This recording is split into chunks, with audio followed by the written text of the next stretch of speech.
Hey everyone, welcome back for another deep dive. We're talking about starting a business today, but maybe not in the way you're thinking. I know you've been digging into stuff like indie hacking and bootstrapping, and even this whole digital minimalism thing has caught your eye, right? Seems like you're looking for a different path.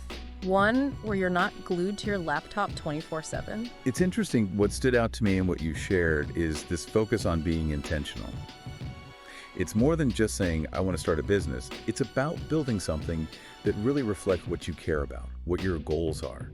And for a lot of people, especially if you've been in the working world for a while, that means finding a way to have a more fulfilling life, not just burning yourself out. And that's where this whole tiny business idea comes in, don't you think? It's like the opposite of all that hustle harder, scale at all costs stuff you hear all the time. But is it really possible to build something successful, something that lasts, without getting caught up in all the tech and social media hype? That's what I'm really curious about. Yeah, and the interesting thing is how these materials define success. It's not just about hitting those big milestones like some unicorn startup. It's about finding a balance that works for you. Think about it having the freedom to set your own hours, work from wherever you want, and actually make a difference in your community. That's the kind of success a lot of these tiny business owners are going for. That just makes so much sense. It's like, who gets to decide what success means anyway? Okay, so you've been going through this course outline on solopreneurship and digital minimalism. What's the first step on this tiny business journey? Well, the course makes a point of saying that solopreneurship is more than just, being a one-person show. It's a whole mindset. It's about being independent, being able to adapt, and really owning that self-sufficiency that comes from knowing you've got the skills and the drive to make something amazing happen, even if it's just you at the helm. But doesn't going solo these days mean you're drowning in tech? Like constantly having to learn new platforms and algorithms? That sounds kind of overwhelming, not freeing. That's where the digital minimalism part comes in. Now, they're not saying you have to ditch your smartphone and go live in a cabin in the woods or anything, but it is about making deliberate choices about the technology you use, picking the tools that actually help you run your business, and not getting caught up in chasing every shiny new app that comes along. So it's about curating your own tech toolkit, instead of letting the latest app dictate how you run your business. That's a cool way to think about it. Less tech clutter, more clarity, right? Exactly. And get this, the course even mentions a study that found solopreneurs who embrace this digital minimalist approach end up saving an average of 10 hours a week just on administrative tasks. Think about what you could do with an extra 10 hours. 10 hours? That's insane. Okay, now you've got me hooked. What other benefits does this whole less is more tech approach have? Well, one of the big ones is cost efficiency. When you think about it, using fewer software subscriptions and not needing constant equipment upgrades, that's money back in your pocket. Money you can reinvest or, hey, even enjoy. Makes sense, especially when you're starting out and every dollar counts, right? You want to be smart with those resources, not blow it all on tech trends that'll be obsolete in a year. So what else does this course say? One more thing that really jumped out at me was how much it stresses authentic engagement. Stepping back from automation actually creates space for those meaningful interactions with your customers. Stuff like sending handwritten thank you notes, making personal phone calls, those human touches can make all the difference. It's funny because here we are talking about building a business in the digital age, and it's those old school personal touches that really resonate. Building actual relationships with people, not just racking up transactions. Speaking of which, the course outline mentions something about analog hours, and I gotta be honest, I'm a little lost on that one. Oh, it's actually simpler than it sounds. It's basically scheduling blocks of time. Even just 30 minutes a day is a good starting point, where you completely unplug from all your devices, step away from the screens, silence those notifications, and let your mind focus on more in-depth creative work. You might be amazed at what you accomplish. It's funny how a lot of really successful entrepreneurs swear by those analog tools. Oh, yeah, totally. Like the course instructor even tells this story about how she used to live and die by her digital calendar, all those project management apps and everything. And she found herself getting constantly sidetracked, just totally overwhelmed. Yeah, I can see that. But then she goes back to a basic, paper planner, and boom, her productivity goes through the roof. See, that's me. I'm such a sucker for a nice planner. I have a whole collection. Right. But I always end up on my phone anyway, stuck on those digital to-do lists. Maybe I need to give this whole analog thing another try. It's definitely worth experimenting with. The course suggests even starting small. Like dedicate just 1 hour a day to working analog, Okay. Close the laptop, put the phone on airplane mode, and break out the pens and paper. Interesting. See if you don't feel way more focused and creative. Okay, you've convinced me. Analog hour it is. So let's bring this back to those ideas we were talking about before, like indie hacking and bootstrapping. The course seems to suggest they're super important for building a successful tiny business. 100%. And as you've seen in your research, indie hacking is all about finding that sweet spot, that micro niche where you can become the expert. You know, serving a small, passionate audience with laser focus. It's like finding your tribe and creating something incredible together. Exactly. And that's where bootstrapping comes in.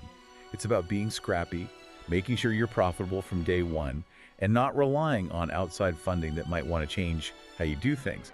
It's building a business on your own terms with sustainability in mind. You want it to last. So we're talking about slow, steady growth, fueled by passion, and really understanding your niche, right? And a commitment to building real relationships with your customers. Yeah, It's definitely different from that go big or go home mentality you hear so much about. for sure.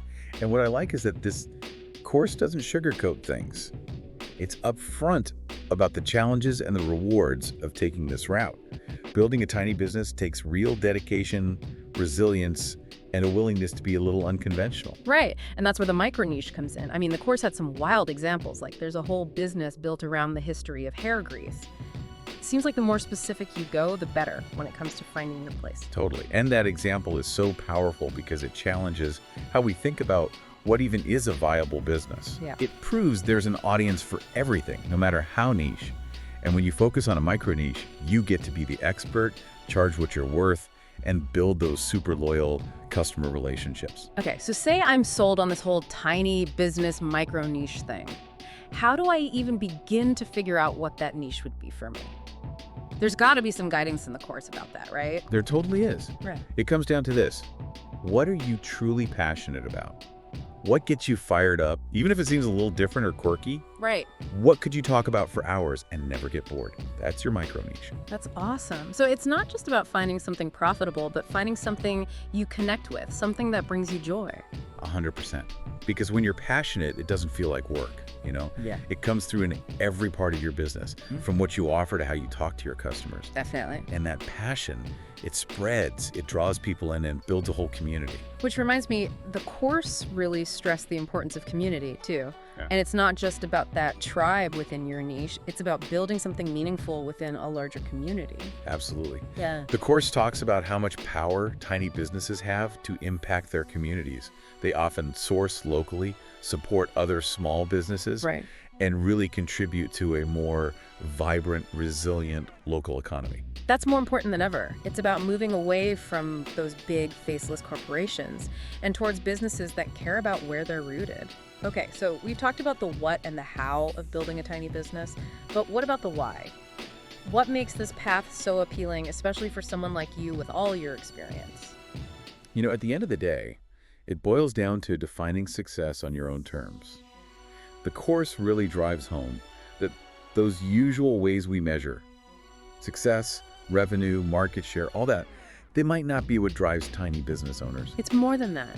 Exactly. It's about finding a balance that lets you have a fulfilling life both in and out of your business. So it's not just making a living, it's making a life you love, right? Where work doesn't feel like a chore, but like an extension of your passions and values. Exactly. And that's what's so exciting about this. It's a chance to build a career and a life that are truly in sync with who you are and what you want to contribute to the world. You know, it's funny how we talk about finding work that doesn't feel like work.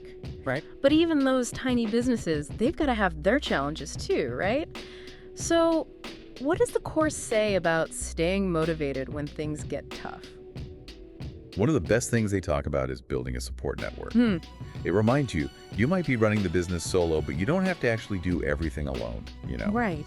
Connecting with other entrepreneurs, online or in person, is huge for advice, support, even just to get re-inspired when you need it. It's like that saying, if you want to go fast, go alone. If you want to go far, go together. Exactly. And I bet that sense of community is even more crucial for Black entrepreneurs who might be up against some extra hurdles in the business world. Absolutely. In Yeah. fact, there's a whole module in the course about the power of community, especially for entrepreneurs of color. Tapping into networks that already exist, finding mentors, building something that not only reflects you, but also gives back in a real way. It's about more than just your own success then. It's about creating something that lifts up the whole community. Exactly. That's powerful stuff.